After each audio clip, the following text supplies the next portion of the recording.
හොඳයි ළමයි මේ කරන්ට් එක විසන්දි වුණා. විදුලි විසන්දීමක් වුණා. ඒ නිසා විනාඩි 5ක් විතර ප්‍රමාද වුණා. කරන්න දෙයක් නෑ අපිට පාලනය කරන්න පුළුවන් දේවල් නෙමෙයිනේ. හොඳයි එහෙමනම් අපි කතා කරන්න ගියේ කාරණේ අපි ලිව්වා. අපිට උදාහරණ ලියන්න තමයි බැරි වුණේ. අපි කිව්වේ සංවර්ධනයෙන් පවතින කලාප තුළ ආසියාව සහ අප්‍රිකානු කලාපය තමයි පහළම නාගරිකයන්යන් පෙන්වන්නේ කියලා. ඒක ඔබට එහා පැත්තේ දත්ත වගුදියා බැලුවහම 2014 වෙනකොට ওই කලාප දෙකේම නාගරිකයන් ප්‍රතිශතය බලා ගන්න පුළුවන්. එනිසා මම ඒක උදාහරණට දෙන්නේ නැහැ. හරිද? උදාහරණට මම දෙන්නම් 2008 වෙනකොට තිබුණු තත්ත්වය. 2008 වෙනකොට අප්‍රිකානු කලාපය. හරි? උදාහරණ ලියන්න අප්‍රිකා කලාපයේ නාගරිකයන් ප්‍රතිශතය තියෙන්නේ 38.7යි. ඊළඟට ආසියා කලාපයේ 2008 වෙනකොට නාගරිකයන් ප්‍රතිශතය තියෙන්නේ 46.8යි. මේ දෙක ලියන්න. දැන් මේ දෙක වගුවේ නේද? නේද? වගුවේ තියෙනක නම් ඔයගොල්ලන්ට බලා ගන්න පුළුවන් ඕන වෙලාවක 2014 ඒවා තියෙනවා. සාදුත් දත්ත එතන තියෙනවා. මම දැන් දෙනවා පරණ දත්ත දෙකක්. 2008 තියෙන දත්තය. ලියන්න මේ දෙක.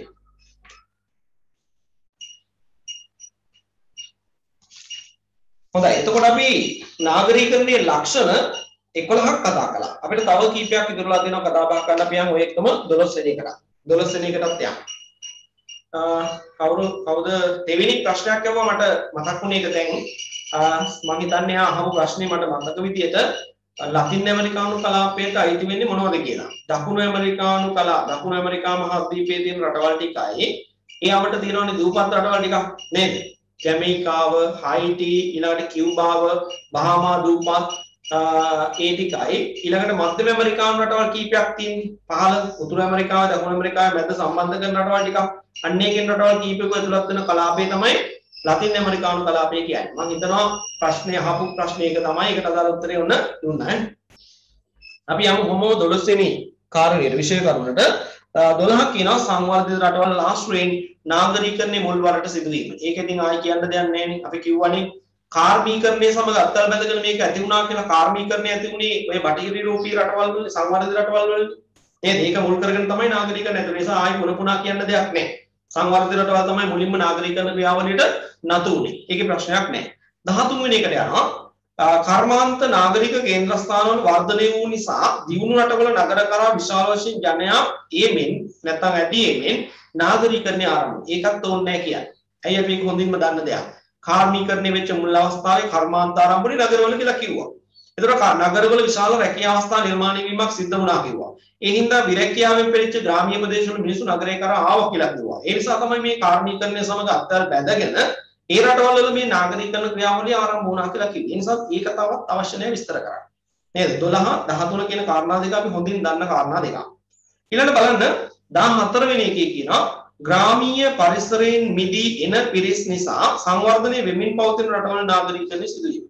අන්න බලන්න සංවර්ධිත රටවල නාගරිකකරණ ක්‍රියාවලියට හේතු වුණේ මොකද්ද? නගර කේන්ද්‍ර කරගෙන සිදුවෙච්ච මහා කාර්මික සංවර්ධනය. හැබැයි දැන් කියනවා සංවර්ධනය වෙමින් පවතින රටවල් වල නාගරිකකරණ ක්‍රියාවලියට ප්‍රධාන වශයෙන් බලපාන්නේ අර වේගයෙන් ග්‍රාමීය ප්‍රදේශවල ඉඳලා නාගරික ප්‍රදේශ කරා සිදුවන ජන සංක්‍රමණ කියලා කියන්නේ. ඒකට ඉතින් කාර්මීකරණය කියන ක්‍රියාවලිය මුල් වෙලා නැහැ කියන එක තමයි උතුම්දි කියන්නේ. කාර්මීකරණයේ ක්‍රියාවලිය සමාජයට බලපාන්නත් පුළුවන්. ඊට වඩා ඊට එහා ගියපු කාරණා. ග්‍රාමීය ප්‍රදේශ අව탁සේරුවෙන් සලකලා නාගරික ප්‍රදේශ අධි탁සේරුවෙන් සැලකීම. සමහර විට සමාජ මට්ටම වෙනස් වෙන අයයි හිතන විශ්වාසය නේද? අන්න ඒ වගේ ආකල්පත් බලපාලා තියෙනවා. ඒ වගේ දේවලුත් මුල් කරගෙන මේ ග්‍රාමීය ප්‍රදේශ වලින් නගර වලට සිදුවෙන සංක්‍රමණ තමයි සංවර්ධනය වෙමින් පවත්නා රටවල් වල නාගරිකකරණයේ විතරම ඉහළ මට්ටමකටපත් වෙන්න හේතු විදිහට සඳහන් කරන්නේ. හරි? එහෙනම් 14 වෙනි කාරණයක් අපිට පැහැදිලි සරල කාරණයක් ඒකක්. 15 වෙනි එක බලන්න සංවර්ධිත රටවල නාගරිකකරණ ප්‍රතිශතය ඉතා ඉහළ අගයක් ගනු ලැබුවද මෙතන ටිකක් මේ සංකීර්ණ කතාවක් කියන්නේ සංවර්ධිත රටවල් වල නාගරිකකරණ ප්‍රතිශතය ඉතා ඉහළ අගයක් ගනු ලැබුවද දැක්කනේ 75 80 ගණන් 90 ගණන් ඔහොම තමයි තිබුණේ ගනු ලැබුවද එම රටවල නාගරික ජනසංඛ්‍යාව න ප්‍රතිශතයයි ජනසංඛ්‍යාව වරද්ද ගන්න එපා ප්‍රතිශතය කියන්නේ එකක් නාගරික ජනසංඛ්‍යාව කියන්නේ තව එකක් එම රටවල නාගරික ජනසංඛ්‍යාව සංවර්ධනය වෙමින් පවතින රටවලට සාපේක්ෂව අඩු මට්ටමක වගේ. මේ බලන්නකො මෙන්න මෙහෙම එකක් කියන්නේ. සංවර්ධිත රටවල් වල මේ වගේ ඉහළ නාගරිකකරණ ප්‍රතිශතයන් පෙන්නනවා. හැබැයි රටක් ගත්තාම ඒ රටේ අපි හිතමුකෝ නාගරික ජනසංඛ්‍යාව මිලියන 20යි. මිලියන 20යි. කිසියම් වූ රටක සංවර්ධිත රටක නාගරිකයන් ප්‍රතිශතය මේ වගේ මට්ටමක තියෙනවා. අපි හිතමු 75 80 ගණන් වල තියෙනවා කියලා. හැබැයි ඒ රටේ ඉන්නේ මුළු ජනගහනයේ මිලියන 20ක් විතර නාගරික ජනසංඛ්‍යාව. හරිද? නාගරික ජනසංඛ්‍යාව. අපි ඒත් එක්ක මේ පැත්තෙන් බැලුවොත් ආසියාකරේ හරි අප්‍රිකාකරේ හරි නියෝජනය කරන රටවල් ගත්තාම අපිට පේනවනේ ඒගොල්ලන්ගේ නාගරික ප්‍රතිශතය කියන්නේ 40 නේද? 41 45 ඔය වගේ මට්ටම් නේද? අඩු නාගරික ප්‍රතිශතයක් තමයි සංවර්ධනයේ විපාදිත රටවල් පේන්නේ. හැබැයි ඒ රටක නාගරික ජනසංඛ්‍යාව නිරපේක්ෂ නාගරික ජනසංඛ්‍යාව බැලුවහම එතන අපිට පේනවා මිලියන 100ක් නේද? මිලියන 150 මේ වගේ ජනගහනයක් මේ රටේ ඉන්නවා. එහෙනම් ඔයගොල්ලන්ට පැහැදිලි ඇති මේ සංඛ්‍යා දත්තකින් මේ කියන කතාව මොකක්ද කියලා. නාගරිකයන් ප්‍රතිශතයෙන් ගත්තාම සංවර්ධිත ලෝකයේ රටවල් වල නාගරිකයන් ප්‍රතිශතය ඉහළයි. හැබැයි මේ නාගරිකයන් ප්‍රතිශතය ක්‍රියාවලියත් එක්ක බලනකොට මේ නගර වලට එකතුලා ඉන්න ජනසංඛ්‍යාවයි සංවර්ධනයේ අඩු කලාපයේ අඩු නාගරිකයන්යක් පෙන්වන රටවල් වල නාගරික ජනසංඛ්‍යාව ගත්තාම මහසක පොළොව වගේ. එයි සංවර්ධනයේ විපාදිත රටවල් වල ජනසංඛ්‍යාවක් වැඩි ඉන්නම නේද? සංවර්ධිත රටවල් වලට වඩා සංවර්ධනයේ විපාදිත රටවල් වල මහා දැවැන්ත ජනසංඛ්‍යාවක් නඩත්තු වෙන්නේ මේ රටවල් වල. ඒ නිසා නගර වලට එකතු වෙන පිරිසක් අර වගේ 7-8 ගුණයක්. නේද? නාගරිකයන් ප්‍රතිශතයෙන් පහළ මට්ටමක තිබුණාට නිරපේක්ෂ නාගරික වර්ධනය අතින් බලනකොට විශාල ජනසංඛ්‍යාවක් සංවර්ධිත රටවල් වල නගර වලට වඩා මේවා ඉන්නවා. ඒකයි මේ කියන්නේ. හරි? අපි මෙහෙම ලියමු. මේන් අදහස් වන්නේ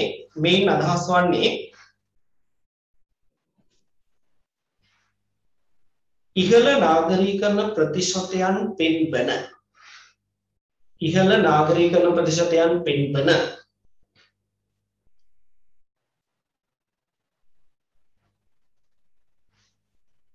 සංවර්ධිත රටවල නාගරික ජනසංඛ්‍යාවට වඩා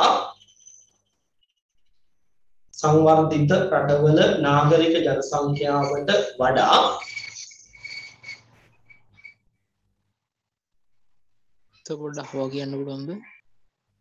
ඉහළ නාගරීකරණ ප්‍රතිශතයන් පෙන්වන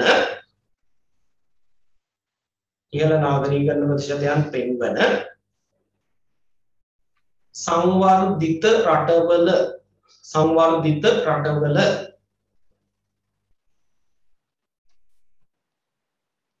නාගරික ජනගහනයට වඩා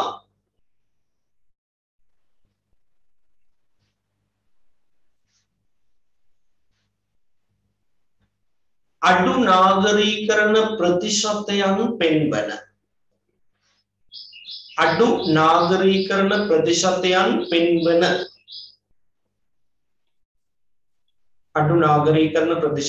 පෙන්වන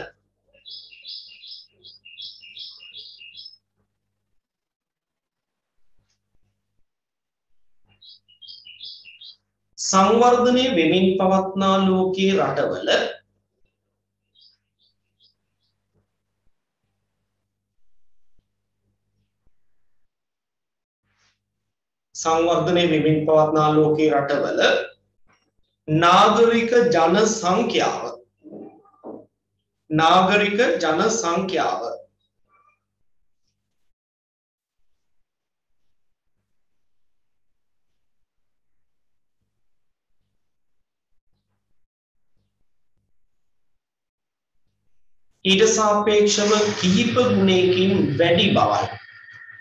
ඊට සාපේක්ෂව කිහිප ගුණයකින් වැඩි බවයි.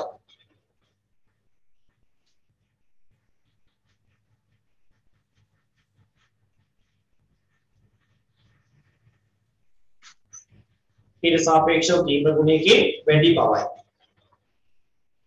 හොඳයි මම ඔයගලන්ට සංඛ්‍යා දත්ත ටිකක් දෙන්නම්. ඔය කතාව තහවුරු වෙන විදිහට. හරිද? 2015 වෙනකොට තියෙන තත්ත්වය ගැන කියන්නේ. 2015 වෙනකොට තියෙන තත්ත්වය. අපි මෙහෙම ලියමුකෝ.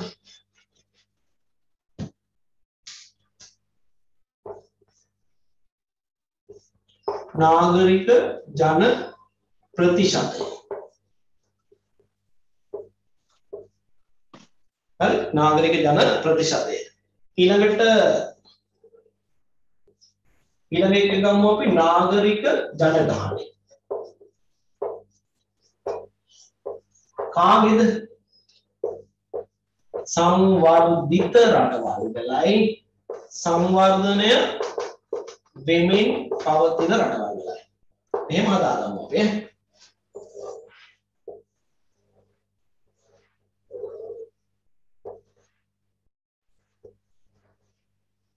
නාගරික ජනගහනය ඉදිරිපත් වෙන්නේ නාගරික ජනසංඛ්‍යා ප්‍රතිශතය නම් කියන්න දෙයක් නැහැ 100%ක් විදිහට ඉදිරිපත් වෙන්නේ.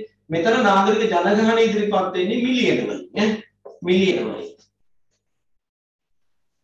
ඒ වගේම වගේ පහලින් ලියා ගන්න මේ සංඛ්‍යා දත්ත 2015 වර්ෂයට අදාළ ඒවා ඈ 2015 වර්ෂයට අදාළ සංඛ්‍යා දත්ත වේ.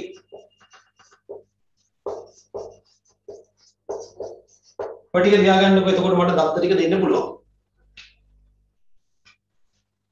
නාලකගේ මයික්‍රොෆෝන් එක ඔන් එකේ තියෙන නාලක මේ පුළුවන් නම් ඔෆ් කරගන්න. අවන හරි ගැටලුවක් තියෙනවා නම් ප්‍රශ්නයක් අහන්න විතරක් අපි ඔන් කරගමු ඈ. හොඳයි. මේ 2015 සංඛ්‍යා දත්ත හරි ඕකේ.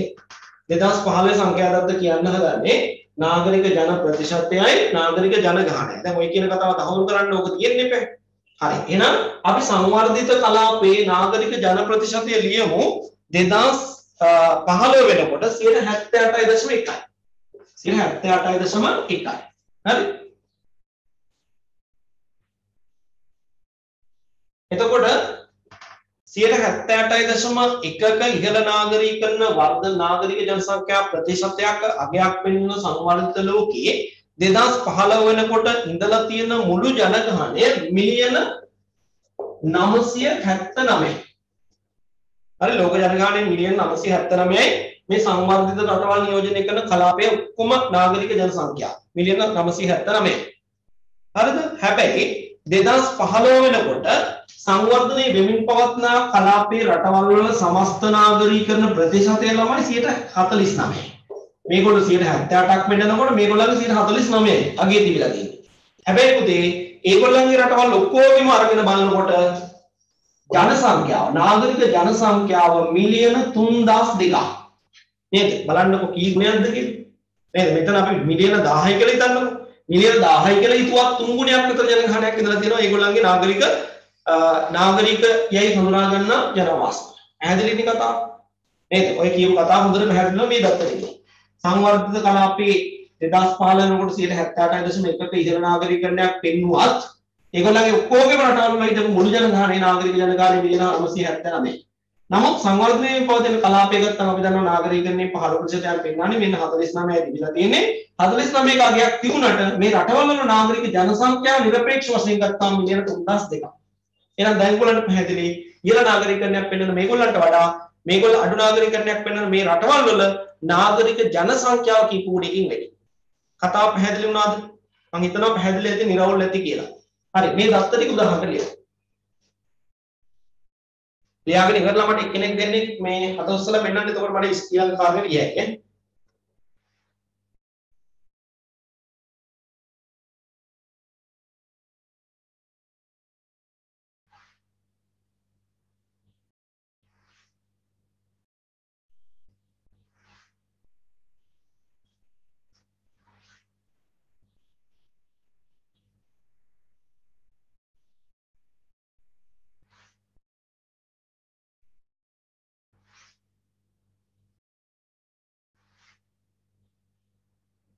හරි එක්කෙනෙක් ඉවරයි.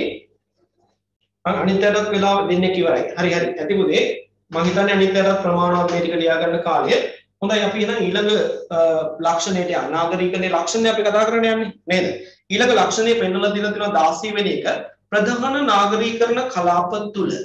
ප්‍රධාන නාගරීකරණ කලාප තුල. ඒ කියන්නේ උතුරු ඇමරිකා, දකුණු ඇමරිකා කලාපය, අප්‍රිකානු කලාපය, ඊළඟට යුරෝපා කලාපය, ආසියානු කලාපය සහ ඕෂිනියා කලාපය. හරි ප්‍රධාන නාගරිකරණ කලාප තුල නාගරිකරණ විචලතා දක්නට ලැබේ. විචලතා කියන්නේ වෙනස් වීම. නේද? ප්‍රධාන කලාප තුල අඩු වැඩි ලක්ෂණ පෙන්නනවා රටවල් නාගරිකරණේ. දැන් අපි කියන්නේ ආසියානු කලාපය ගත්තාම 2014 වෙනකොට 147ක් විතර නාගරිකරණ ප්‍රතිශතය ආසියාව පෙන්නන්නේ. සමස්ත ආසියාවේ. හැබැයි දැන් ආසියාවේ අස්සට බහලා බලනකොට ඒක නියෝජනය කරන සමහර රටවල් වල ඉතා ඉහළ නාගරිකරණයක් පෙන්නනවා. දැන් නැගෙනහිර ආසියාව නියෝජනය කරන රටවල් ටික ඔක්කොම ගත්තාම අපිට පේනවා 70ක් වන්නක නාගරිකරණයක් තියෙනවා. නේද? ජපානය, චීනය, කොරියාව වගේ රටවල් ගත්තාම 75ක් ඉක්මවලා. හැබැයි කලාපයේ විතර ගත්තාම 47ක මට්ටමේ ඉන්නේ. ඉතින් විචලතා නැද්ද? තියෙනවා. නේද? ඊළඟට අග්නිදිග ආසියාව නියෝජනය කරන සිංගප්පූරුව ගත්තාම 100%යි. චීනයේ මැකාවෝ ගත්තාම 100%යි. හැබැයි ආසියා කලාපය ගත්තාම 47යි. නේද? ඊළඟට දකුණු ඇමරිකානු කලාපය ගත්තාම නාගරිකරණ ප්‍රතිශතයෙන් පහළ මට්ටමක තියෙනවා. හැබැයි ඒගොල්ලන්ගේ කියුබා වගේ රටවල් ගත්තාම නේද?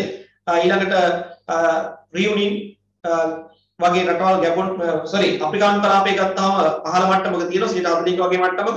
හැබැයි ඒගොල්ලන්ගේ රියුනියන් ගැබොන් වගේ රටවල් ගත්තාම ඉතා ඉහළ නාගරිකකරණයක් පෙන්නනවා 180 190 වගේ මට්ටම්. එහෙනම් අපිට පැහැදිලි කලාප තුල බැලුවහම නාගරිකකරණයේ විචලතාවන් හඳුනා ගන්න ලැබෙන බව. අපි ලියමු ඒක. මෙහෙම ලියන්න. 2018 වන විට 2018 වන විට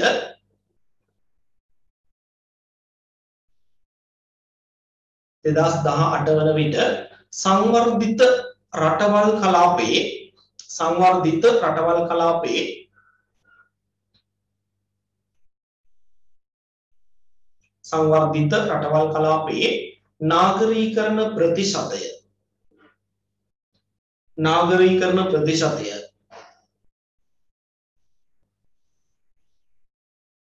78.7ක් වන විට 78.7ක් වන විට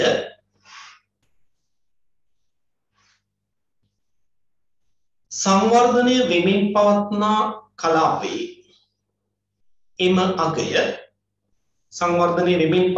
කලාපයේ එම අගය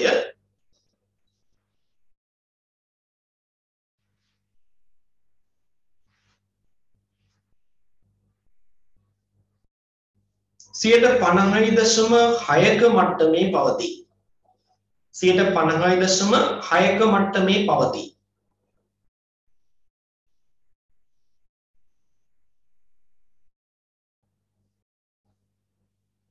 නමුත් මෙම කලාප දෙක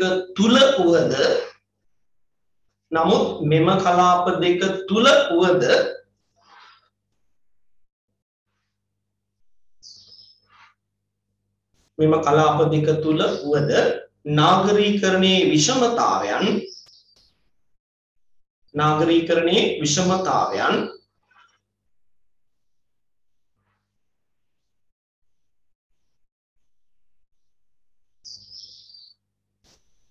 නිරීක්ෂණය කළ හැකි වේ.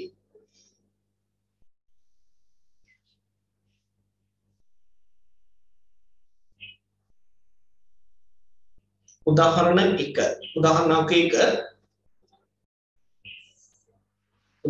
1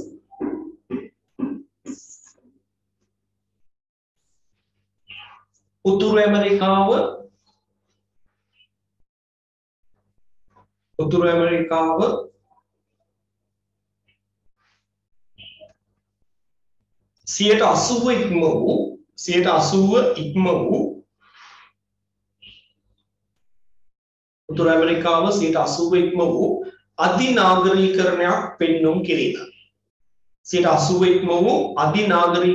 පෙන්නුම් කිරීම.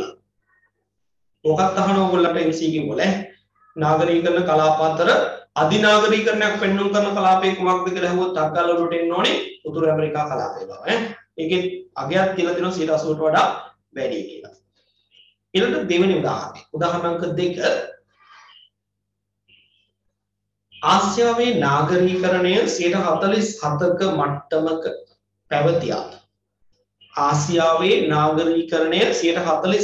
මට්ටමක පැවතියත්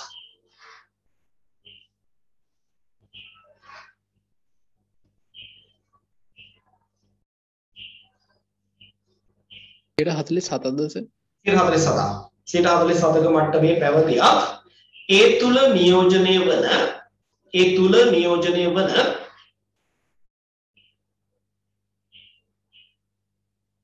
දකුණු කොරියාව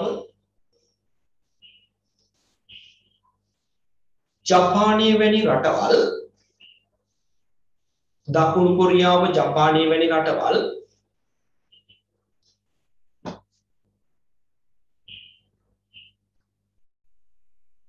75කට වඩා වැඩි නාගරීකරණයක්. 75කට වඩා වැඩි නාගරීකරණයක්.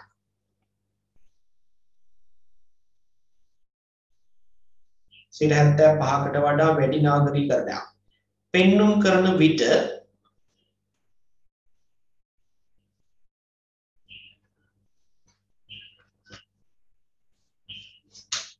චීනයේ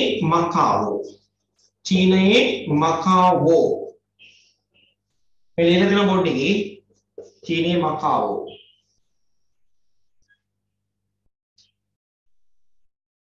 අග්නිදිග ආසියාව නියෝජනය කරන සිංගප්පූරුව අග්නිදිග ආසියාව නියෝජනය කරන සිංගප්පූරුව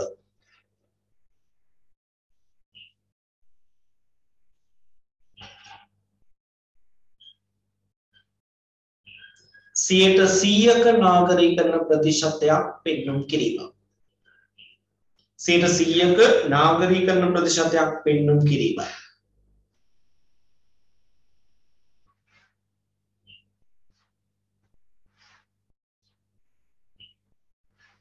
හොඳයි එහෙනම් ඔන්න පැහැදිලි අපිට කලාප මට්ටම තුල ගිහින් බලනකොට වෙනස්කම් එමටයි නේද මොනවා ගැනද නාගරීකරණ ප්‍රතිශතයන් සම්බන්ධයෙන් නැත්නම් මේ නාගරීකරණ ක්‍රියාවලිය සම්බන්ධයෙන් එහෙනම් ඔන්න 16 වෙනි නාගරීකරණ ක්‍රියාවලිය සම්බන්ධ ලක්ෂණය 16 වෙනි එක කියන අපි යන 17ට 17 මොකද්ද කියන්නේ බලන්න 2015 වෙනකොට ලෝකේ රටවල් අතරින් රටවල් 63ක් රටවල් අතරින් ලෝකේ රටවල් අතරින් 63ක රටවල් සංඛ්‍යාව ඒගොල්ලන්ගේ නාගරීකරණ ප්‍රතිශතයගේ 80 පැනලා ගිහිල්ලා හරි 80 පැනපු රටවල් තියෙනවලු 63ක් හැබැයි ඒ රටවල් 63න් රටවල් කීයක්ද බලන්න රටවල් 12කම නාගරීකරණ ප්‍රතිශතය 100% බවට පත් වෙලා එන ඔන්න වැදගත් කතාවක් කියන්නේ නේද වැදගත් කතාවක් කියන්නේ මොකද්ද ලෝකේ රටවල් අතරින් රටවල් 63ක නාගරීකරණ ප්‍රතිශතය 80 ඉක්මවලා ගිහිල්ලා තියෙනවා ඒ ලයිස්ට්ුවේ 12ක් තියෙනවා 100% උපරිම නාගරීකරණය වෙන්නපු රටවල් හරි එහෙනම් කතාව පැහැදිලි කරුණ තුලම දත්ත ටික ලියන්නයි තියෙන්නේ නේද දත්ත ටික ලියන්න ඇති අපි ලියමු 100%ක් නාගරීකරණය වෙන්න රටවල් ටික හරිනේ ලියන්න සිංගප්පූරුව කමාදාලා ලියන්නේ සිංගප්පූරුව ඊළඟට නාවුරු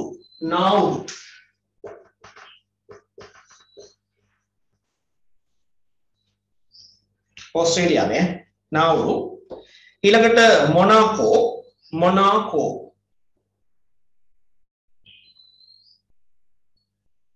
ඊළඟට කුවේට්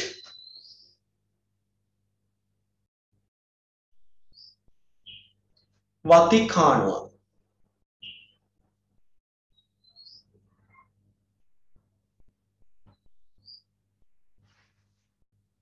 හොංකොං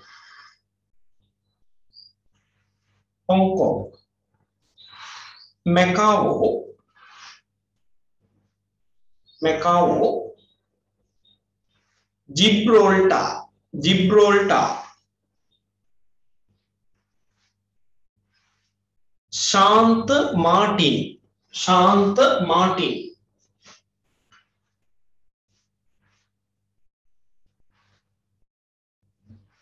ඊළඟට एंगुइला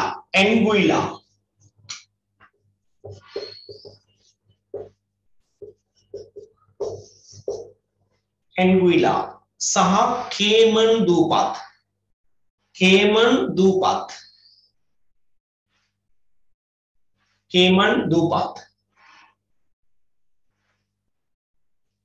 नागरीकरणीय 100ක මට්ටමට පත් වූ ස්ථාන වශයෙන් नागरीकरणीय 100ක මට්ටමට පත් වූ ස්ථාන වශයෙන්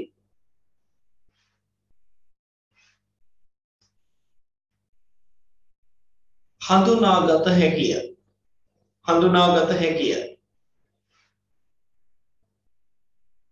උදේ උතන ලයිස්ට්ුවේ පළවෙනි එක්කෙනාගේ ඉඳලා වතිකානුව දක්වා හරි පළවෙනි එක්කෙනාගේ ඉඳලා පළවෙනි එක්කෙනාගව අපි දැන් මේ සිංගප්පූරුවනේ එතන ඉඳලා වතිකානුව දක්වා රටවල් ලයිස්ට්ුවම ස්වෛරී රටවල් හරි ස්වෛරී රටවල් දැන් හොංකොං ගත්තාම ඊළඟට මැකාවෝ ගත්තාම චීනයේ තියෙන මේ පොඩි පොඩි පරිපාලනයකනේ නේද? ඒක රටවල් විතර පිළිගන්න බෑනේ. ඒ නිසා තමයි මම අර පරිස්සම් වුණේ රටවල් කියනවට වඩා නේද? දැන් විශේෂ කරුණු පැහැදිලි කරනකොට නම් කියනවා රටවල් 12කම කියලා. නමුත් අර අපිට පේනවා සමහර තැන් මැකාවෝ වගේම ගත්තාම චීනයේ තියෙන එක්තරා පරිපාලන ඒකකයක්. ඒස අපිට ඒක රටක් කියලා හඳුන්වලා දෙන්න බෑ. නේද? 180 පැනලා ගිහුව රටවල් 63ක් තියෙනවා කියලා කතාවට කියලා ඒකෙන් ස්ථාන 12කම 100%ගේ පත් වෙලා තියෙනවා තමයි මේ කියන්නේ. ඒ නිසා තමයි අර විස්තර කරනකොට පරිස්සම් වෙලා මම කිව්වේ මෙන්න මේ කියලා ලයිස්තුවේ මේ කියන ප්‍රදේශවල නාගරිකකරණ ප්‍රතිශත 100% මට්ටම පෙන්වනවා කියලා. ඔතන ඔය ලයිස්තුව මතක තියාගන්න ඕනේ නැහැ. ඔයගොල්ලෝ හොඳට මතක තියාගන්න මෙන්න මේ ටික. හරි? ඔය පළමුව කියපු රටවල් ස්වෛරී රටවල් ටික ඒ ටික මතක තියාගන්න. ඒ අතර සිංගප්පූරුවයි හොංකොං කියන තැනයි ඊළඟට චීනයේ මැකාවෝ කියන තැනයි අනිවාර්යයෙන්ම මතක තියාගන්න ඕනේ.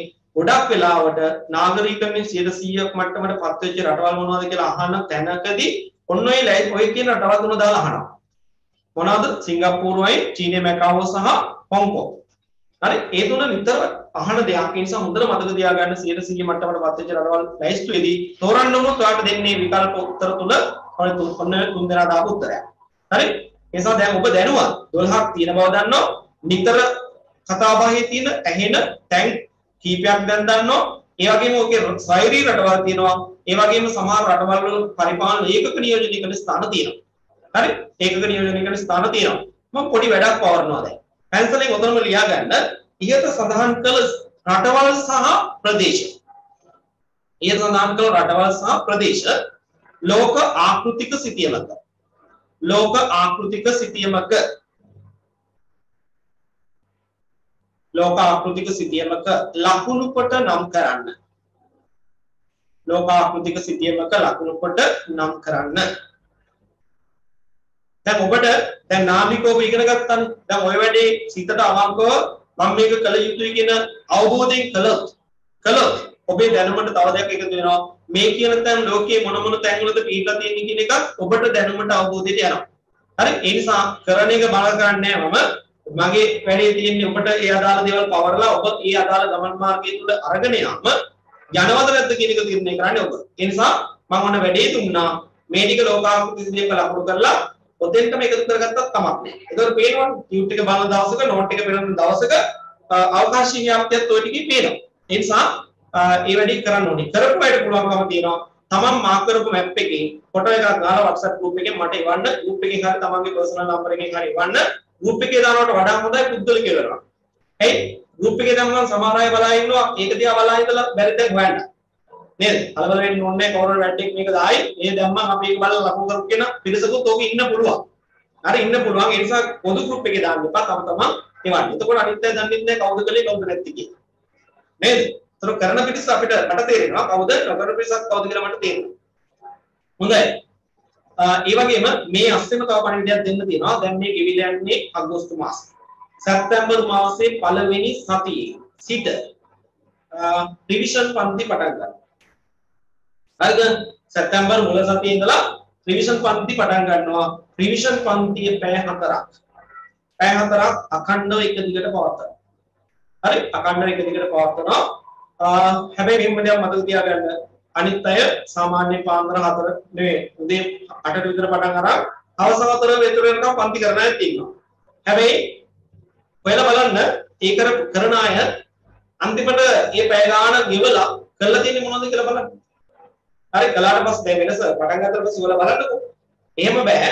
එහෙම වැඩක් නැහැ. ළමයි ටික නිකන් අඳවගෙන මේ ඔන්ලයින් ඉතල තේරුම් ගන්න නැහැ. එහෙම නෙමෙයි. අපි සාමාන්‍ය දින වලට පන්ති කරන්නේ උඩරිම රිවිෂන් පන්ති පැය 4යි. පැය 4යි. හැබැයි අනිත් අය කරන වැඩ කොටසට වඩා වැඩි කොටසක් කලදායන්තුමින් ඔබට කරනවා. මතක තියාගන්න මම මීට කලින් දැනුම් දුන්නත් ගැන මට මතක නෑ. රිවිෂන් පන්ති හැමදාම ප්‍රශ්න 40ක MCQ පේපර් එකක් ඔබට ලැබෙනවා. ඒ ප්‍රශ්න 40ට ඔබ උත්තර ලියන්න ඕනේ පන්තියේ වල සාකච්ඡා කරන්න. අවසානයේ ලකුණු බලන්නත් පුළුවන්. හරිද? ඊළඟට අනිත් දේ තමයි මෙට්‍රික්ස් සිතියම් පාඩම දැන් සම්පූර්ණ කරලා තියෙන්නේ සියලුම දෙනාට. ඒ වගේම නූතන සිතියම් විද්‍යාත්මක ශිල්ප ක්‍රම කියන පාඩම බොහෝ අයට සම්පූර්ණ කරලා තියෙන එක කීපදෙනෙක් පස් දෙනෙකුට හැරෙන්න අනිත් ඔක්කොම කළා තියෙනවා.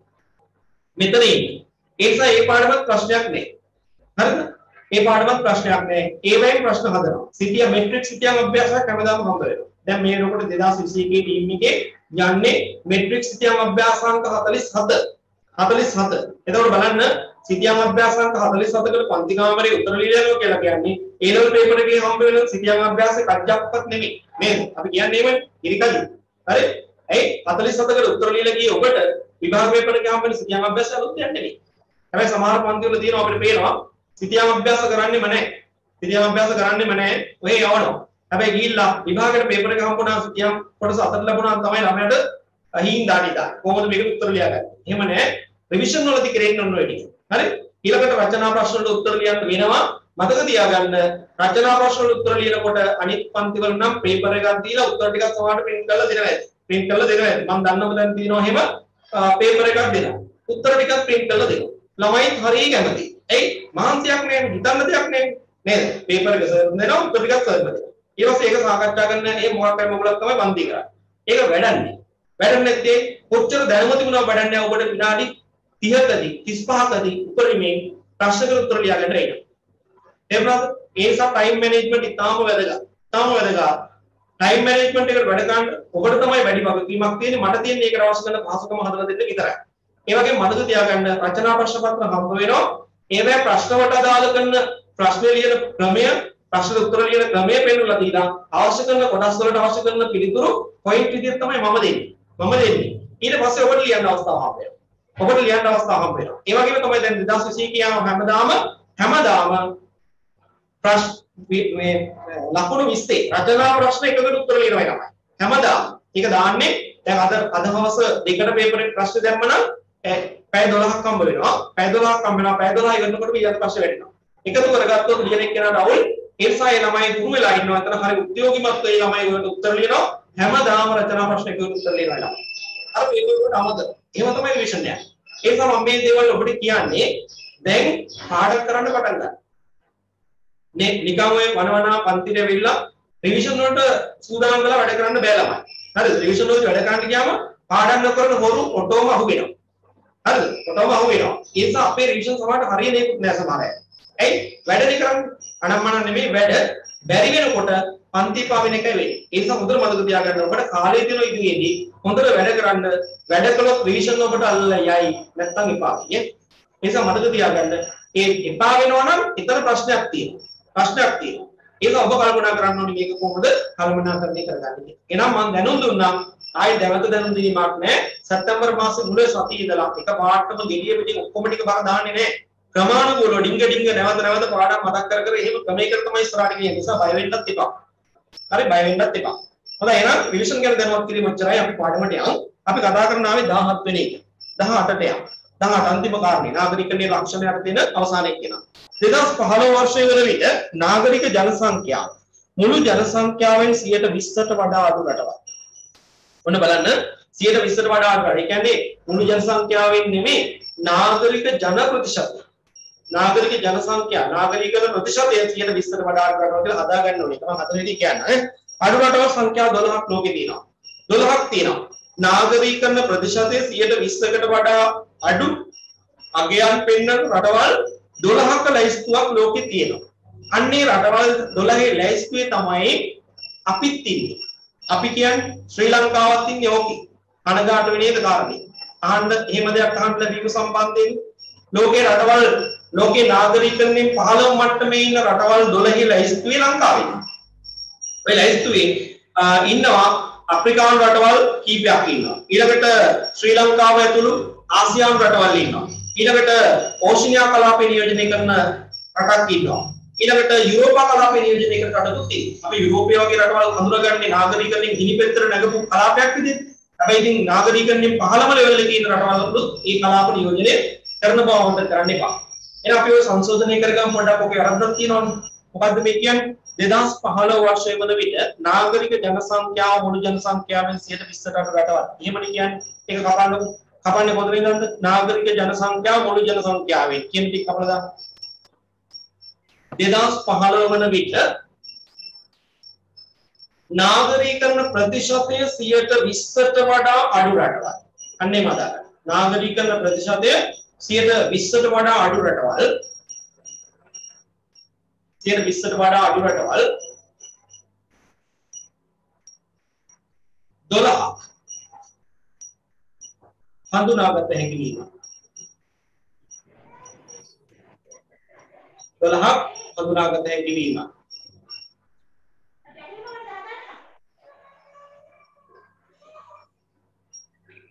ළමයි ලංකාවේ නාගරීකරණය මේ වගේ අඩු මට්ටමකට පත් වෙන්න සාධාරණ හේතුකුත් තියෙනවා. ඔබ දන්නවා ජනාවාස පාඩමේදී අපි ගැන කතා කළානේ. අපේ රටේ තියෙන සැඟවුණු නාගරීකරණයක් කියලානේ කතා කරන්නේ කොහොමද? නේද? සැඟවුණු නාගරීකරණයක්. ඇත්තම නාගරීකරණය ගෙලිවෙච්ච නැති රටක් විදිහට තමයි අපි ලංකාව වලට. එයි අපි දන්නවා 1987 ව්‍යවස්ථා සංශෝධනයත් එක්ක ප්‍රාදේශ සභාව මගින් පාලනය වන ප්‍රදේශවල තිබිච්ච ජනාවාස නගරවල සලකන්න බෑ කියන තීරණයකට ආවා. ඒ නිසා ඒ වෙනකොට සලකපු නාගරික ජනාවාස බොහෝ ප්‍රමාණයක් නාගරික නෙමෙයි කියලා සලකන්න තීරණය කළා. නේද? ඒ නිසා අපි දැක්ක 81 වෙනකොට අපේ රටේ සංඛ්‍යාත්මක නගර 134ක් තිබුණාට මේ වෙනකොට ඒක 15 වෙලා තියෙනවා 64කට. නේද? ඒ නිසා තමයි අපේ රටේ මේ නාගරිකනේ සැබෑ නාගරිකට හෙළි වෙන්නේ නැහැ කියන එක බොහෝ අය කියන්නේ. ඒ නිසා තමයි අපිට මේ 12 රටවල් 12 ලැයිස්තුවට අඩංගු වෙන්න ඇතුළත් වෙන්න සිද්ධ වෙලා. ඒකත් මතකේ තියාගන්න. හොඳයි. එහෙනම් මෙහෙම ලියන්න මින් රටවල් 6ක් මින් රටවල් 6ක්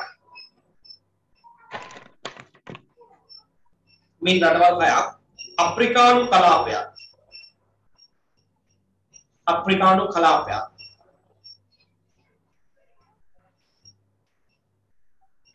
ඉතිරි ඒවා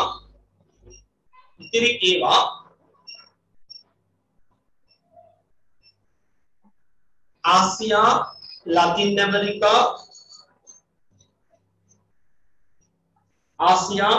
ඇමරිකා ඕෂිනියා සහ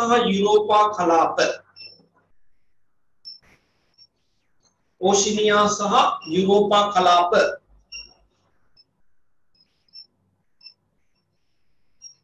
නියෝජනය කරයි.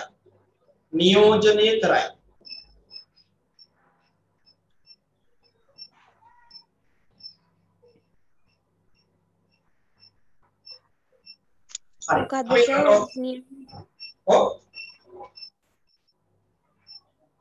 ඕස්නියා හා කියන්න මින් රටවල් 6ක් අප්‍රිකාව සෙසු රටවල් ආසියාව ලතින් ඇමරිකාව ඕෂිනියාව හා යුරෝපය නියෝජනය කරයි.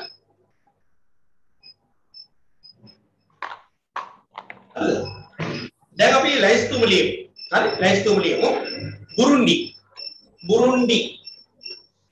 අප්‍රිකානු කලාපයේ නියෝජනය කරන්නේ කියලා. දැන් බුරුන්ඩි කියන්නේ චූටි රටක්. පුළුවන් නම් ලෝකල් සිටියම ගොයලා ඔය ලකුණු කරනවා නම් ඒත් හොඳයි. බුරුන්ඩි 12.1 ප්‍රතිශත ගානේ 12.1. මේ වගේ අපි ලැයිස්තුව ලියමු. ඊළඟට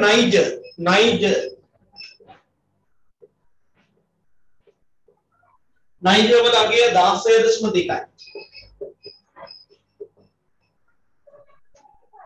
ඊළඟට මලාවි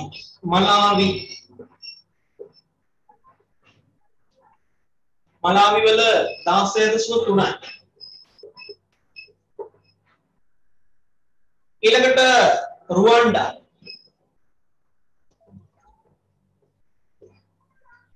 වල 17යි. ඊළඟට දකුණු සුඩානය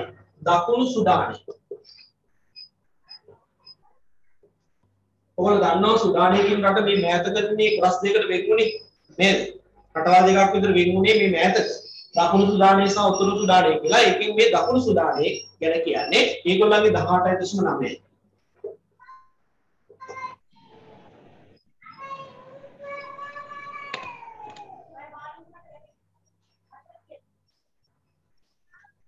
ඊළඟට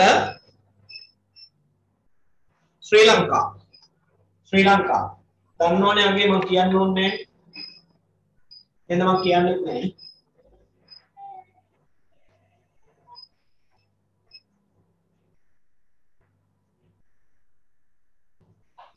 ඊළඟට නේපාලය 18.6.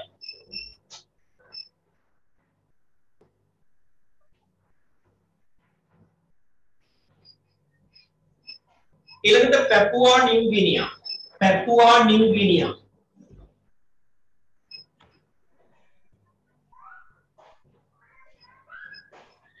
පැපුවා නිව්ගිනියා. ඒගොල්ලන්ගේ අගය 13යි.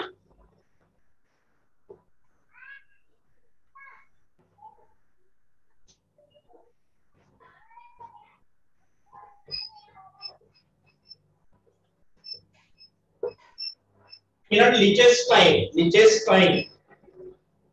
14.3යි. 14.3යි.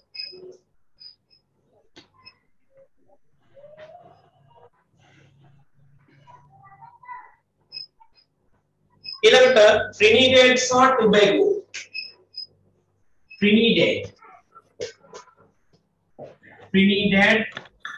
මේ එකක්. ඊළඟට Tobago. ඒ තව එකක්. මේ දෙන්නගෙම 8ක්.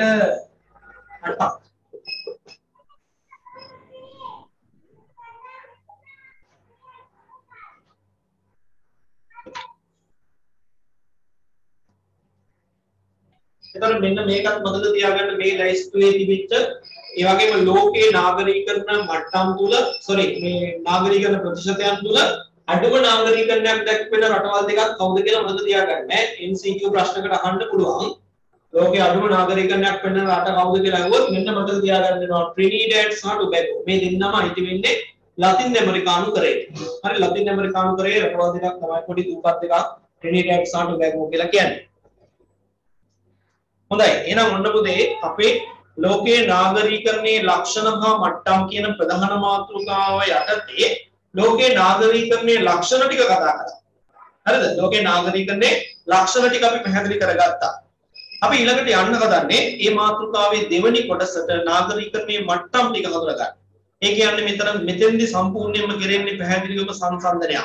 නාගරීකරණයේ මට්ටම් කියන එක යටතේ අපි කතා කරන්නේ ලෝකේ පුළුවන්කම තියෙනවා කලාප කීපයකට බෙදන්න. දැන්ටමත් අපි දන්නවා මේ කලාප ටික උතුරු ඇමරිකා කලාපය, දකුණු ඇමරිකා කලාපය, නැත්නම් දකුණු ඇමරිකාවට කියනවා ලතින් ඇමරිකානු කලාපය කියලා. ඊළඟට යුරෝපා කලාපය, අප්‍රිකා කලාපය, ආසියා කලාපය, ඕෂිනියා කලාපය කියලා ලෝකේ බෙදන්න පුළුවන් කලාප කීපයකට. මෙන්න මේ කලාපී මට්ටම් ටික අරගෙන මේ කලාපවල තියෙන නාගරීකරණයේ වෙනස්කම් සංසන්දනාත්මක අධ්‍යයනය කරන එකක් තමයි මේ නාගරීකරණයේ මට්ටම් කියලා අදහස් කරන්නේ. නාගරීකරණයේ මට්ටම් කියලා අදහස් කරන්නේ. දැන් ඔබට කොහොම මේ අලුත් කරුණු ඉගෙන ගන්න ලැබෙන්නේ නැති නාගරීකරණයේ ලක්ෂණයකදී නේද? නාගරීකරණයේ ක්‍රියාවලිය තුළ තියෙන අලුත් දේවල් ඉගෙන ගන්න ලැබුණා. ඒ නිසා හොඳට මතක තියාගන්න ඕවා, හොඳට පාඩම් කරගන්න. කරුණු 18ක් මතක තියෙනවා නම් වඩා හොඳයි. නේද? අවශ්‍ය තැනදී අවශ්‍ය විදිහට දෙන්න පුළුවන්. 18ක් පාඩම් කරගන්න පුළුවන් නම් වඩා හොඳයි. අඩුම තරමේ 10ක්වත් මතක තියාගන්න සංඛ්‍යා දත්තත් එක්ක. එහෙනම් බලමු අපි නාගරීකරණයේ මට්ටම් හඳුන්වා දෙනවා මෙන්න මෙහෙම. මේන් අදහස් වන්නේ ලෝකේ රටවල් මට්ටමින් සලකා බලන විට පවතින නාගරීකරණ තත්ත්වයන් අනුව කලාපීය මට්ටමේ මම අර කිව්වේ උතුරු ඇමරිකා කලාපය, දකුණු ඇමරිකා කලාපය, යුරෝපා, අප්‍රිකා, ආසියා, ඕෂිනියා. හරි කලාප මට්ටමේ හඳුනාගත හැකි තත්ත්වයන් මොනවාද යන්නයි. මේ සඳහා ඉහත සඳහන් කරන ලද දත්ත වග උපයෝගී කරගත හැකියි. දැන් අර අපි 8 වෙනි පේජ් එකේ බලුවානේ කලාප මට්ටමේ නාගරීකරණයේ ස්වභාවය නේද?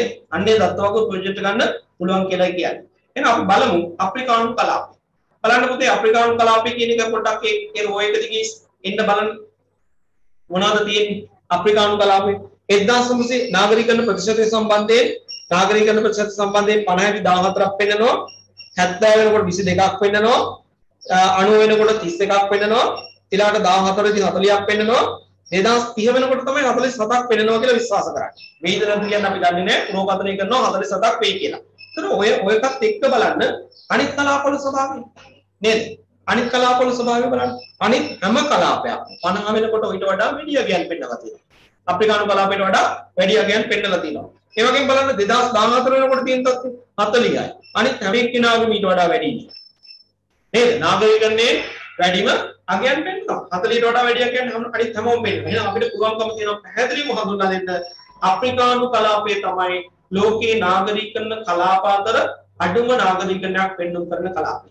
සාමාන්‍යයෙන් අපි දන්නවා 2014 වල කීයද? 46.4ක් වගේ මට්ටමක් තමයි තියෙන්නේ. හැබැයි ඉතින් එහෙම කිව්වට ඒ කලාපයේ ලෝකේ නාගරීකරණ කලාප අතර පහළම ලෙවල් එකේ බොටම් ලෙවල් එකේ තිබුණාට අපිට පේනවා මේ කලාපේ නියෝජනය කරන රටවල් මට්ටමින් බලනකොට සමහර රටවල් මේ සාමාන්‍ය නාගරිකත්ව මට්ටම ඉක්මවා ඉහළට නාගරිකත්වයක් වෙන්න රටවලුත් මේකේ තියෙනවා. නේද? අප්‍රිකානු කලාපේ නියෝජනය වෙනවා. කලින් වෙන්නේ රියුනියන් ගැන කිව්වා, ගැබෝන් ගැන කිව්වා නේද? ඒ වගේ රටවල් අපිට පේනවා මේ සාමාන්‍ය අගය වගේ දෙගුණයක් විතර නාගරිකත්වයේ පෙන්වන රටවල්. ඒ වගේම අපිට පේනවා අප්‍රිකානු කලාපය තුළ ඔය සාමාන්‍ය නාගරිකත්ව මට්ටම 46.4යි. ඊට වඩා බෙහෙවින්ම අඩු, ඉතාම අඩු නාගරිකත්වයක් පෙන්වන රටවල් මේකේ තියෙනවා. නේද? මේ ලිව්වේ බුරුන්ඩි ගැන ලිව්වා, නයිජර්, මලාවි, රුවන්ඩා මේ දොඩි කිව්වා. එහෙනම් ඕවා අපිට පේනවා සාමාන්‍යයට වඩා ඉතාම අඩු වගේ. එහෙනම් උන්න අපිට පේන දේවල් අප්‍රිකානු කලාපේ නාගරිකත්වයේ මට්ටම සම්බන්ධයෙන් පේන දේ මොකද්ද? ලෝකයේ කලාප අතර බලනකොට පහළම නාගරිකත්වයක් පෙන්වන කරන කලාපේ. ඒකේ සාමාන්‍ය අගය 40.4යි. නමුත් මේ කලාපය ගත්තාම මේ කලාපය ඇස්සේ සමහර රටවල් මේ සාමාන්‍ය නාගරිකත්ව අගය වගේ ගොඩක් වැඩි අගයක් නේද? කීප ගුණයක අගයක් පෙන්වන කරන රටවල් මේක ඇස්සේ තියෙනවා. ඒ වගේම තමයි මේ සාමාන්‍ය අගයට වඩා ඉතා පහළම නාගරිකත්වයක් පෙන්වන. තව විදිහකට කිව්වොත් ලෝකේ නාගරිකත්වයේ අඩුම මට්ටමක් පෙන්වන රටවලුත් මේක ඇස්සේ දකින්න ලැබෙනවා. අපි පොඩි පැහැදිලි කිරීමක් කියන්න ලෝකයේ නාගරීකරණ කලාප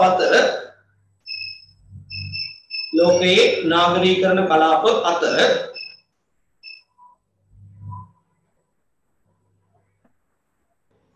ඉතා අඩුම නාගරීකරණයක්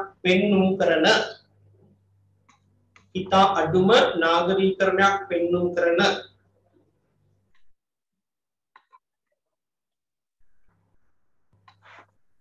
කලාපය මෙම කලාපයයි. පෙන්නුම් කරන කලාපය මෙම කලාපයයි.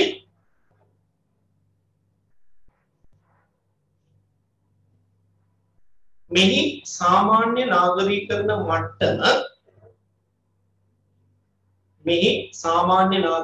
මට්ටම වරන් ඇතුළේ දාන්න 2014 වරන් වන්න සාමාන්‍ය නාගරීකරණ මට්ටම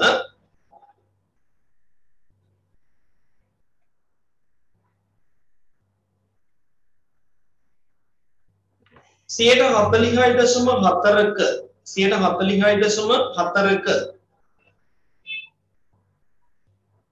සර් වරහන් ඇතුලේ 2000 කීයද දාන්නේ? වරහන් ඇතුලේ 2000 කීයද සර්? 2014 46.4ක මට්ටමක් පෙන්නුම් කළද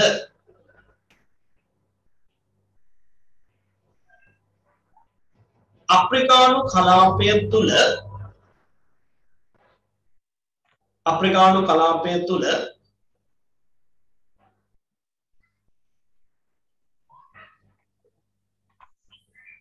සාමාන්‍ය නාගරීකරණ මට්ටමට වඩා බෙහෙවින් නාගරීකරණය වැඩි. සාමාන්‍ය නාගරීකරණ මට්ටමට වඩා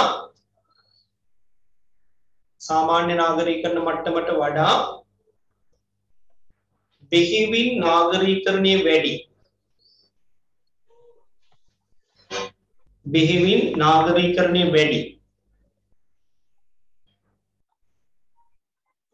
රටවල් මෙන්ම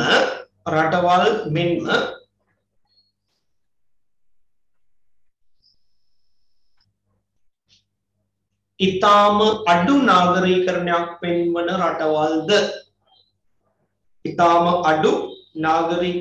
පෙන්වන රටවල්ද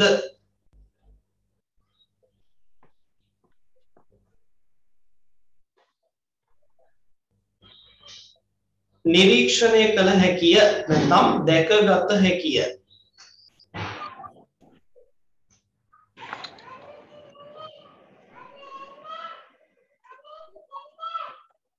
ශානි මයික්‍රොෆෝන් එක ඔන් වෙලා අපි ප්‍රශ්නයක් තිබුණොත් විතරක් ඔන් කරලා අහමුනේ. හරි දැන් අපි කිව්වා ඉතා ඉහළ නාගරිකත්වයක් තියෙන රටවලුත් තියෙනවා අඩු මේවත් තියෙනවා. උදාහරණ දීලා පෙන්නන්නකෝද? ඉතා ඉහළ නාගරිකත්වයක් ඇති රටවල්. පහලින් පෙන්නන්න ඉතා ඉහළ නාගරිකත්වයක් තියෙන රටවල්. කවුද?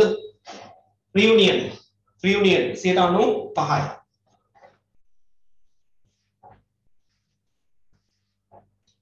රියුනියන්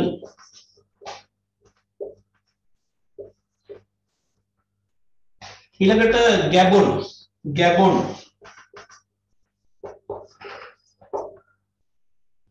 87යි. රියුනියන් 95ක් පෙන්නනකොට ගැබොන් වල 87ක් පෙන්නනවා. හොඳයි. ඒ ඉහළම ඒවා පෙන්නන අවස්ථාව. ඊළඟට දෙවෙනි උදාහරණයේ ලියන්න ඉතා අඩු නාගරිකණයක් පෙන්වන රටවලුත් මේ කලාපය ඇස්සේ තියෙනවා.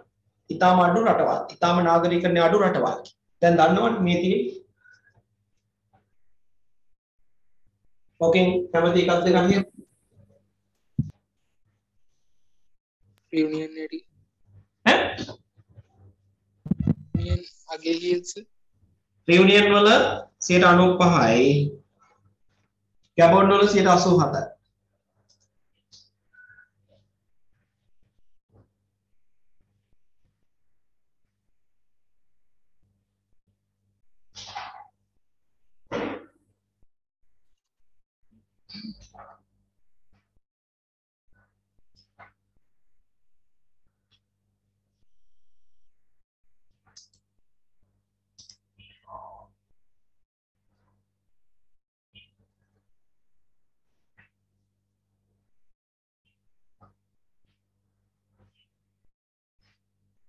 හරිද?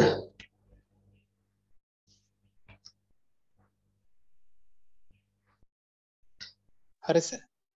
හරි. හොඳයි. එහෙමනම් ඔන්න කලාප අතර එක කලාපයක් පිළිබඳව අපි පැහැදිලි කළා. අපි යන් ඊළඟට පුතේ දෙවෙනි කලාපයට. ආසියානු කලාපය. ආසියානු කලාපය. හොඳයි. දැන් ඔයගලන්ට අප්‍රිකානු කලාපය ගැන විස්තර කළා වගේම ආසියානු කලාපය ගැන යම් යම් දේවල් කියන්න පුළුවන් වෙයි. නේද?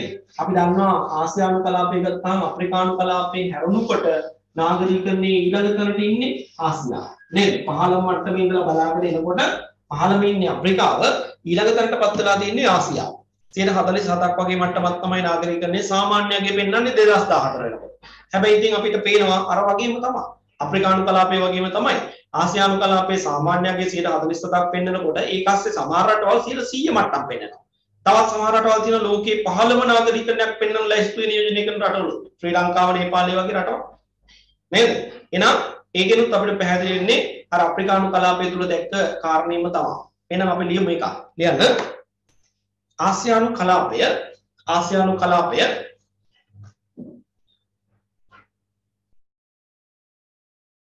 2014 වන විට ආසියානු කලාපය 2014 වන විට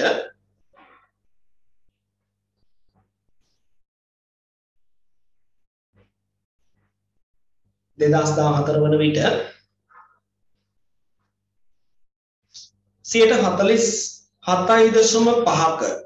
47.5ක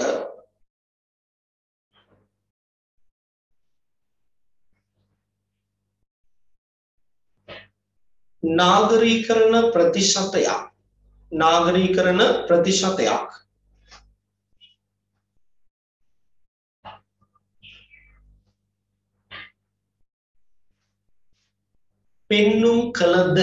පෙන්නුම් කළද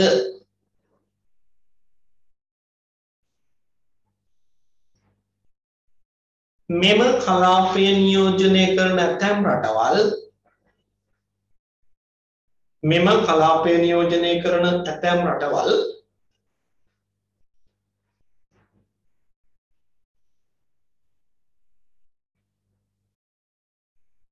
සියයට 100ක නාගරීකරණ ප්‍රතිශතයක්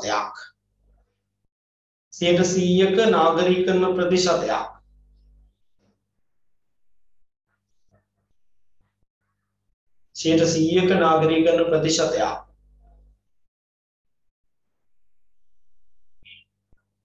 පෙන්නුම් කරන විට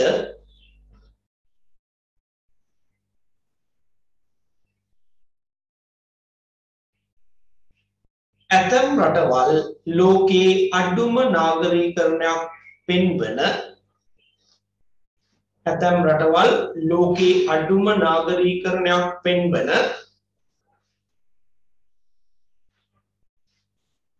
ලෝකයේ අඩුම නාගරීකරණයක් පෙන්වන රටවල් ලයිස්තුව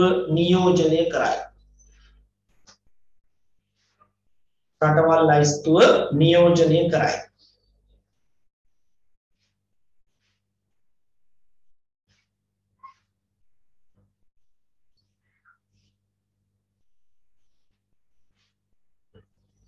උදාහරණ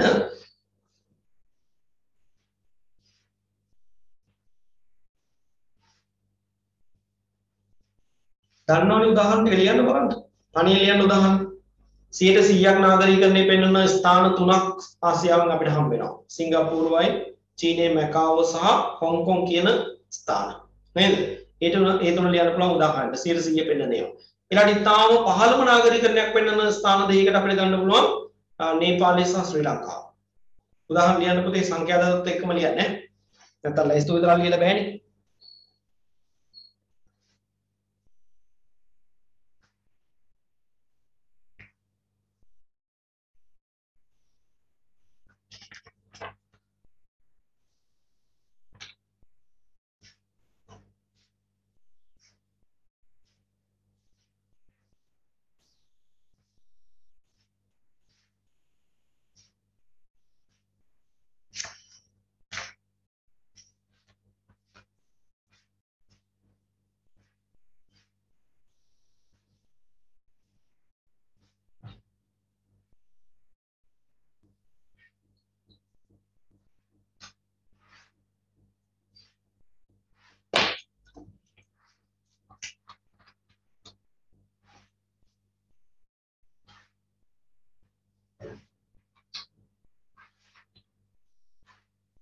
හොඳයි උදාහරණ ලියන්න දුන්න කාලය ඇති 100%ක් බවට පත් වෙන තැන් මොනවද? සිංගප්පූරුව, චීනයේ මැකාවෝ සහ හොංකොං. ඊළඟ අඩුම නාගරිකරණයක් මේ කලාපේ පෙන්වන්නේ කවුද? නේපාලය, ශ්‍රී ලංකාව. හරි? 18.6යි නේපාලේ, ශ්‍රී ලංකාවේ අගය ඔයගොල්ලෝ දන්නවා.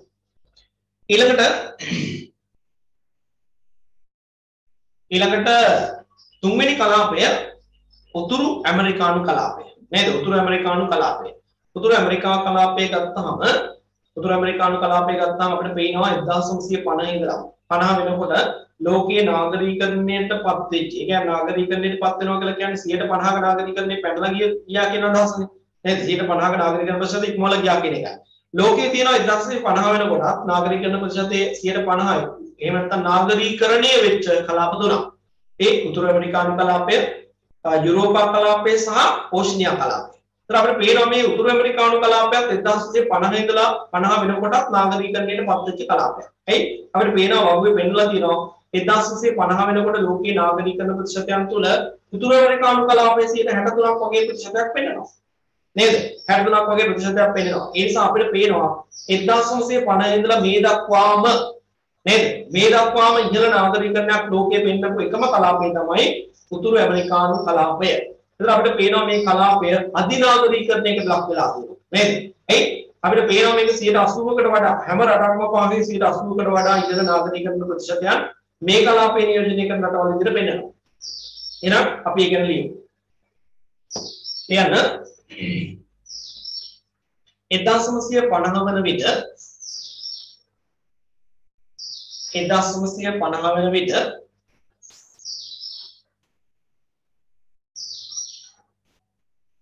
නාගරීකරණයට පත් වූ කලාප තුනෙන් එකක් ලෙස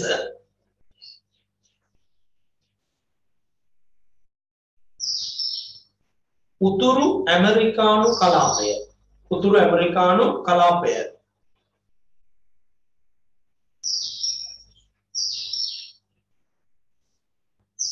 හඳුනාගත හැකිය. උතුරු ඇමරිකානු කලාපය හඳුනාගත හැකිය.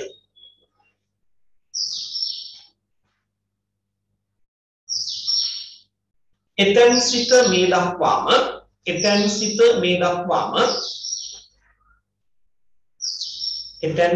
දක්වාම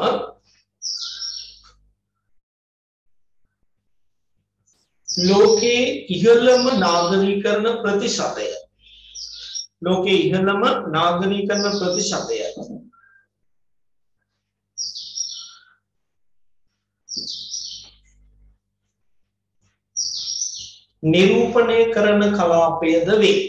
නිරූපණය කරන කලාපයද වේ.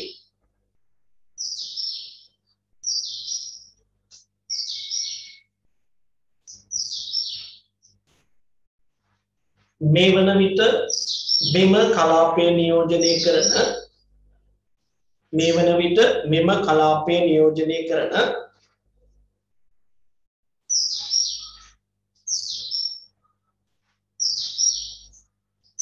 සෑම රටකම පාහේ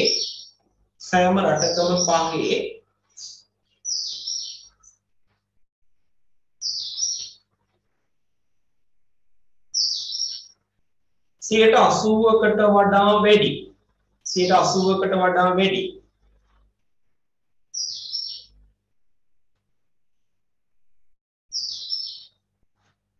නාගරීකරණ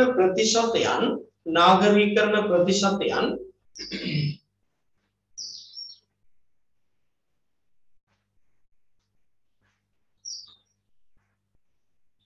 පෙන්눔 කරන නිසා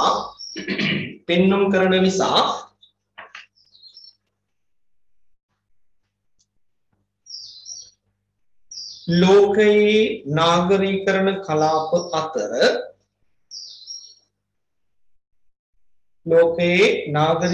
කලාප අතර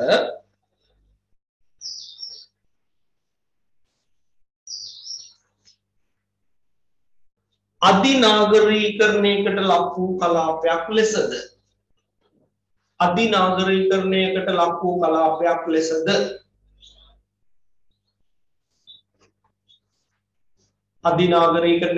කලාපයක් ලෙසද මෙම කලාපය හඳුනාගත හැකිය.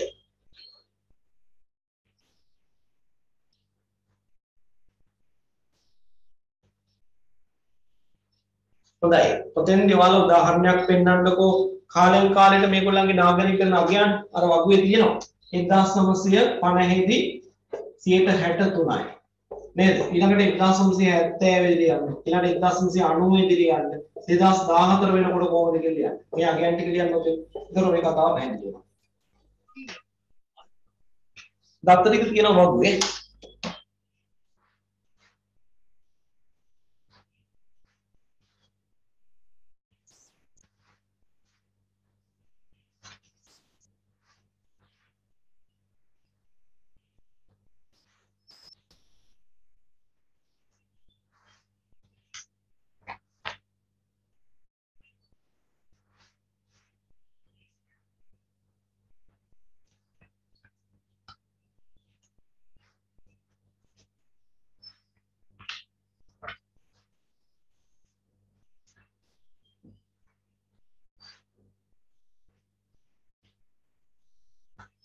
හරිද ළමයි? මම ඕන වගු බලලා කියන්න ඕගොල්ලන්ට. 50 දැන් ලිව්වනේ 63යි 63යි 70 වෙනකොට ඒගොල්ලන්ගේ 73ක් වගේ මට්ටමක් 73.8ක් තියෙනවා 73යි. ඊළඟට 90 දී 75.4යි 75ක් කියලා නැති. ඊළඟට 2014 දී 81.5යි 81ක් කියලා නැති. හරි?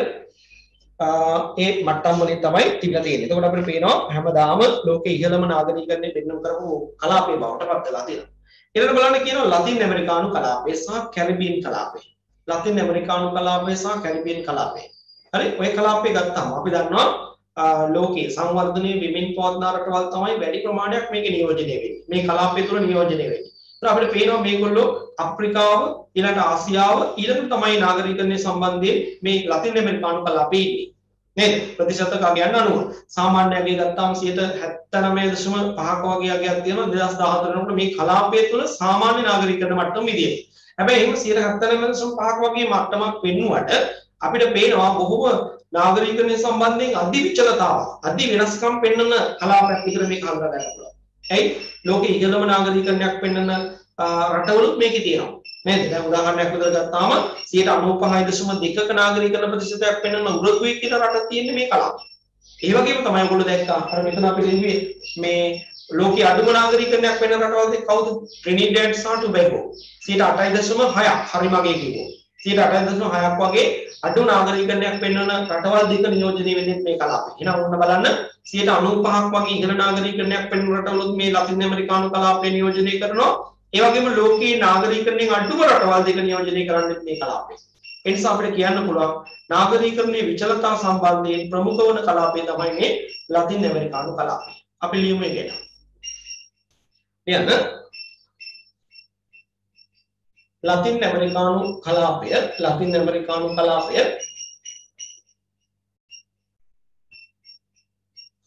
ලතින් ඇමරිකානු කලාපය සාමාන්‍ය නාගරීකරණ මට්ටම අනුව යුරෝපා කලාපයේ මගහැරිලා කමන්නේ අපි මේක ලියලා ඉවරලා යුරෝපා කලාපයට එමු. ඒක මට මගහැරිලා. ලතින් ඇමරිකානු කලාපය සාමාන්‍ය නාගරීකරණ මට්ටමේ අනුව 79.5% නිරූපණය කරයි.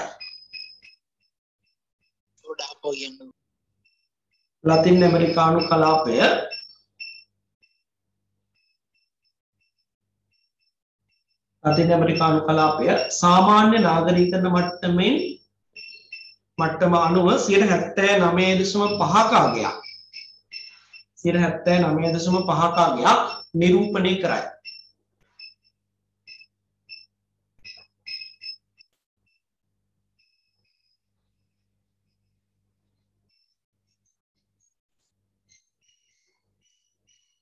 සාමාන්‍ය ප්‍රමාණය එසේ වුවත් නැත්නම් සාමාන්‍ය අගය එසේ වුවත්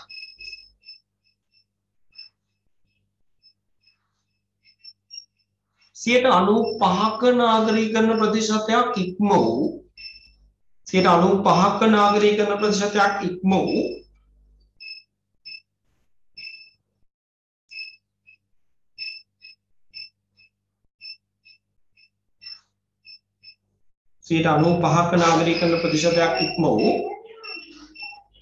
ඇතැම් රටවල්ද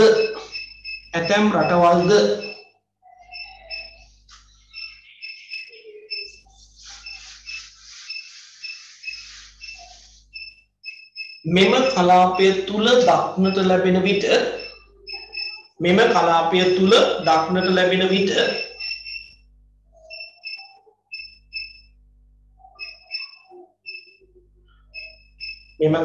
තුල දක්නට ලැබෙන විට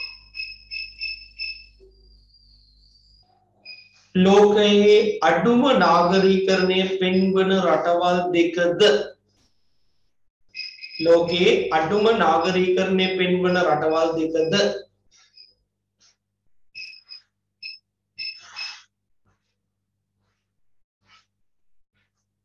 මෙම කලාපය තුල අන්තර්ගත වේ.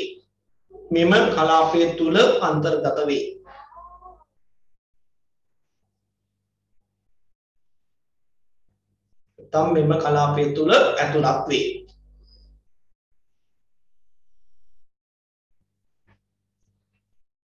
හොඳයි උදාහරණ දීලා පෙන්නන්න. උරුගුවේ මෙයාගේ තමයි අර 95.2ක වගේ ඉහළ ප්‍රතිශතයක් වෙන්නන්නේ. ඊළඟට ඔයගොල්ලෝ දන්නවා අඩුම දෙන්න ට්‍රිනිඩාඩ් සහ ටොබැගෝ. මේ දෙන්නම දූපත් දෙකක් 8.6ක් වගේ මට්ටමක් තමයි පෙන්නන්නේ. ලෝකයේ අඩුම නාගරිකත්වය පෙන්නන රටවල් දෙක භූගෝලීය එකක දෙක.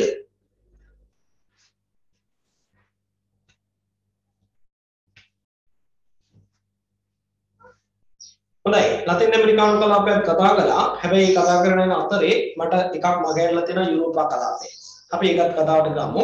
යුරෝපා කලාපය අපි දන්නවා 1950 වෙනකොට අපි කිව්වා ලෝකීය නාගරීකරණයට පත්වෙච්ච කලාප තුනක් තිබුණා කියලා. එකක් අපි දන්නවා උතුරු ඇමරිකාව, මේ දෙවෙනි කෙනා යුරෝපා කලාපය, ඊළඟට තුන්වෙනි කෙනා තමයි ඕෂිනියා කලාපය. ඔය තුන් දෙනාම 50 වෙනකොට නාගරීකරණය වෙච්ච කලාප තුනක්. ඒතර අපිට පේනවා අපි කිව්වා නාගරීකරණය කියන ක්‍රියාදාමය ආරම්භ වෙන්නේ කාර්මික විප්ලවයේ සමග කියලා. ඒ නිසා අපිට කියන්න පුළුවන් නාගරීකරණය කියන ක්‍රියාදාමයේ නිජබිම මූලාරම්භය සිද්ධ වුණේ මේ යුරෝපා කලාපයෙන් කියලා. නේද? බ්‍රිතාන්‍ය ප්‍රමුඛ බටහිර යුරෝපා රටවල සිද්ධ වෙච්ච කාර්මික විප්ලවයත් සමග තමයි මේ ක්‍රියාදාමය ආරම්භ වුණේ. ඊට පස්සේ තමයි ලෝකයේ සිසු කලාප වලට මේ ක්‍රියාදාමය ව්‍යාප්ත වෙලා යන්නේ. එතකොට අපිට පේනවා 1950 ඉඳලා මේ දක්වාම යුරෝපයේ උතුරු ඇමරිකාව වගේම ඉහළ නාගරීකරණයක් පෙන්වුම් කරන කලාපයක් විදිහට තමයි අපි යුරෝපා කලාපය හඳුනාගන්නේ. ඒක නත් අපි ලියමු. මෙහෙම ලියන්න. नागरीकरण क्रियावलिय आरंभ हो नागरीकरण क्रियावलिय आरंभ हो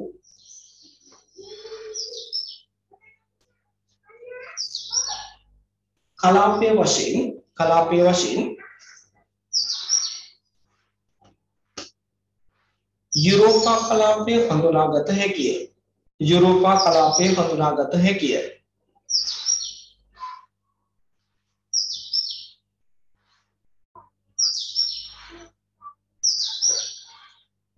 මේ නිසා 1950 වන විටත්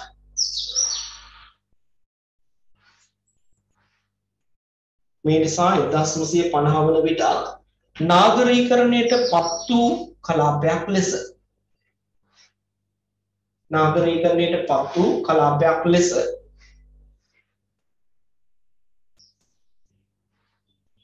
හඳුනාගත හැකි අතර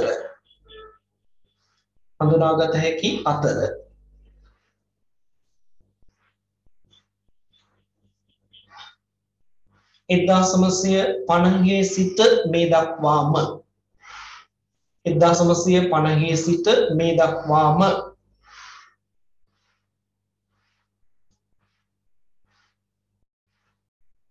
ඉහළ නාගරීකරණ ප්‍රතිශතයන්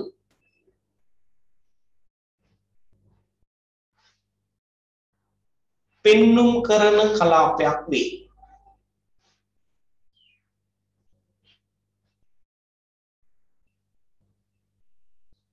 නමුත්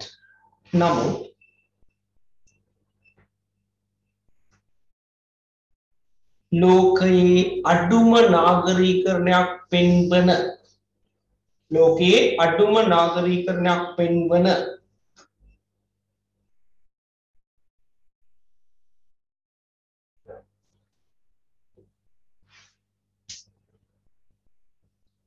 රටවල් 12 නියෝජනය කරන ලැයිස්තුවේ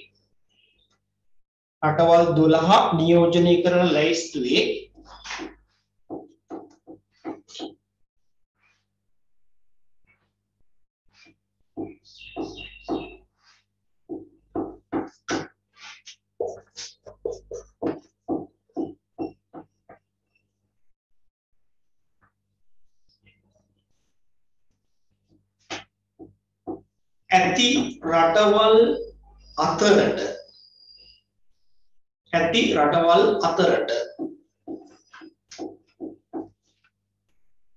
මෙම කලාපයේ එක් රටක්ද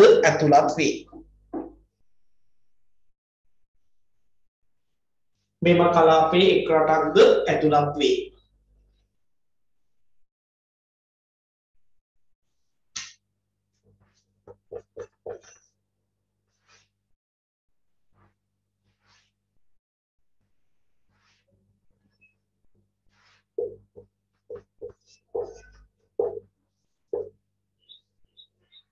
ලිච්ටෙන්ස්ටයින් කියන රට උදාහරණ විදිහට ලියන්න පුළුවන්. මෙහා අපි ආගේ නාගරිකනාගේ කලින් ලියලා තියෙනවා 14.3ක් කියලා. උදාහරණ වලට මේක ලියන්න. 14.3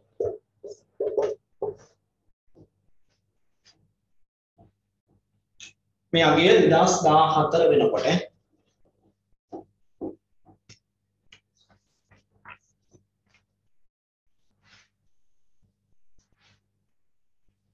හොඳයි. ඊළඟට අපි යමු ඕෂිනියා කලාපයට.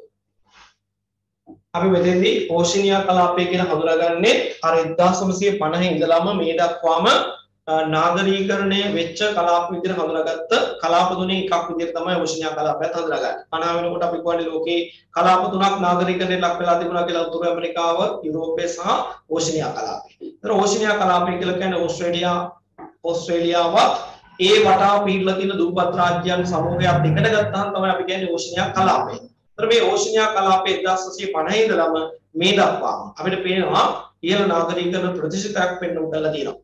නේද? ඉහළ නාගරීකරණ ප්‍රතිශතයක් පෙන්වන්න කරලා තියෙනවා. හැබැයි ඒකෙත් අපිට පේනවා සමහර රටවල් අඩු නාගරීකරණයක් පෙන්වනවා. පැපුවා නිව්ගිනියාව ගැන මතක ඇති කිව්වා. නේද? ලෝකයේ අඩුම නාගරීකරණයක් පෙන්වන රටවල් ලැයිස්තුවේ පැපුවා නිව්ගිනියාව කියන රට තිබුණා. ඒක අයිති වෙන්නේ මේ කියන ඕෂිනියා කලාපයට. ඕෂිනියා කලාපයට. හරි? ඊළඟට ඔයගලන්ට මතක ඇති ඉහළම නාගරිකරණයක් පෙන්වන රටවල් ලැයිස්තුවේ 100%ක නාගරිකරණයක් පෙන්වන රටවල් ලැයිස්තුවේ තිබුණා මතකද නාවුරු කියලා රාජ්‍යයක්. නාවුරු මේ නාවුරු කියන රාජ්‍යය ඉදිරි වෙන්නේ ඕෂිනියා කලාපයට. එහෙනම් අපිට පේනවා 100%ක නාගරිකරණයක් පෙන්වන සමහර කලාප තියෙන මේ සමහර රටවල් සමහර ප්‍රදේශ තියෙන මේ කලාපය තුළ අඩුම නාගරිකරණයක් පෙන්වන තැනු දකින්න ලැබෙනවා කියන කතාව. අපි ලියමු. හොඳයි ලියන්න. ඕස්ට්‍රේලියාවත් ඒ අවට පිහිටි දූපත් රාජ්‍යයන් සියල්ලක්. ඕස්ට්‍රේලියාවත් ඒ අවට පිහිටි දූපත් රාජ්‍යයන් සියල්ලක්.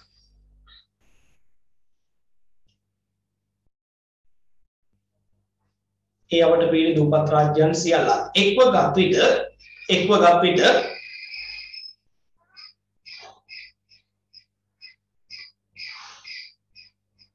ඕෂිනියා කලාපය නමින් හඳුන්වයි. ඕෂිනියා කලාපය නමින් හඳුන්වයි.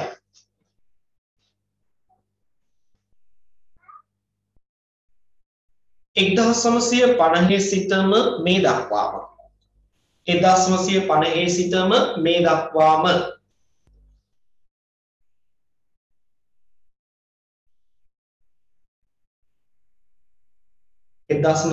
සිටම මේ දක්වාම ඉහළ නාගරීකරණ ප්‍රතිශතයන්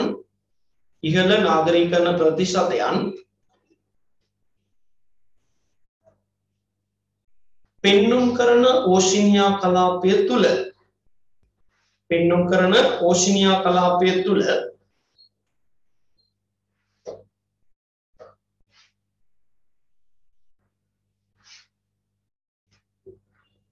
ඉතා ඉහළම නාගරීකරණයක් පෙන්නුම් කරන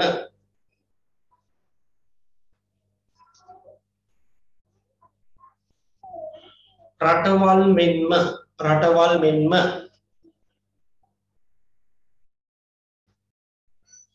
ඉතා පහළම නාගරීකරණයක් පෙන්වන රටවල්ද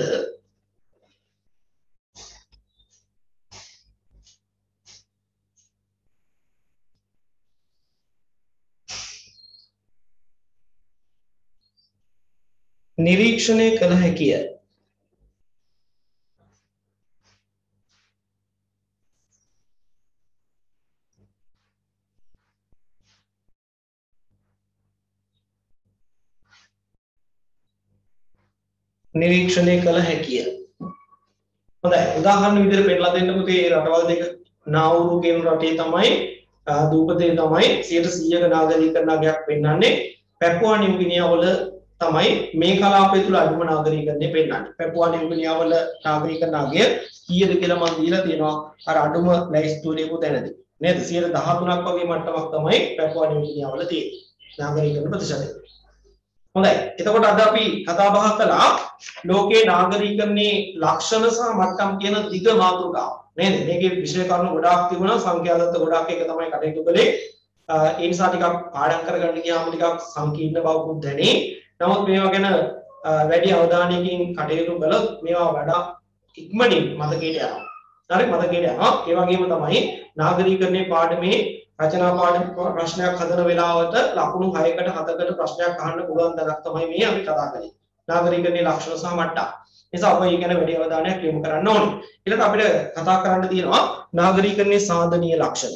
ඒ වගේම නාගරීකරණයේ ප්‍රවණතා. ඒ වගේම තමයි නාගරීකරණයේ හා සම්බන්ධ විවාදිත. මෙන්න මේවා කීපයක් ගැන කතා කළාම මේ පාඩමත් අපේ ඉවර වෙනවා. හරි? එතකොට අපි දකින්නේ බොහෝ විට නාගරීකරණය සම්බන්ධයෙන් ගැටලු තියෙනවා කියන එක නේද? නාගරික පරිසරයේ ගැටලු තියෙනවා කියලා තමයි අපි බොහෝ විට කතා කරන්නේ. හැබැයි අපිට නාගරීකරණයේ ගැටලු වලින් මිදලා සමහරවිට නාගරීකරණයේ හොඳ පැත්තක් දකින්න පුළුවන්. සමහර දේවල් තියෙනවා හොඳ පැත්තට ක්‍රියාත්මක වෙනවා. අපි ඒව තමයි ඊළඟට කතා කරන්න දන්නේ නාගරීකරණයේ සාධනීය ලක්ෂණ කියලා. අපි ඒක ඊළඟ දවසේ කතා කරමු. අද මොන හරි පාඩමේ ගැටලු සාගත තැනක් තියෙනවා නම් අවසන් කරන්න කලින් ඔබට අහලා දැනගන්න අවස්ථාවක් තියෙනවා. පැපුවා නිව්ගිනියා මොකක්ද මේ ප්‍රභාෂර? ප්‍රතිශතය පැපුවා නිව්ගිනියා වල ප්‍රතිශතය 13%යි.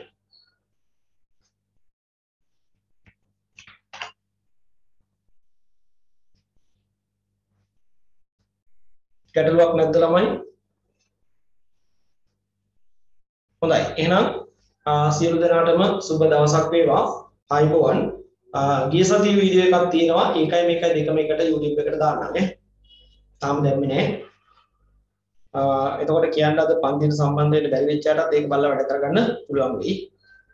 හොඳයි. එහෙනම් සුබ දවසක් වේවා. සර් පැපුවා නිව්ගිනියාවල ප්‍රතිශතය 15යි නෙවෙයිද? 13යි. 13යි. මං 15 කියලාද කලින් දුන්නේ? නෑනේ. නෑ සර් වගුවේ තියෙන්නේ 15යි. 13යි යන්නේ.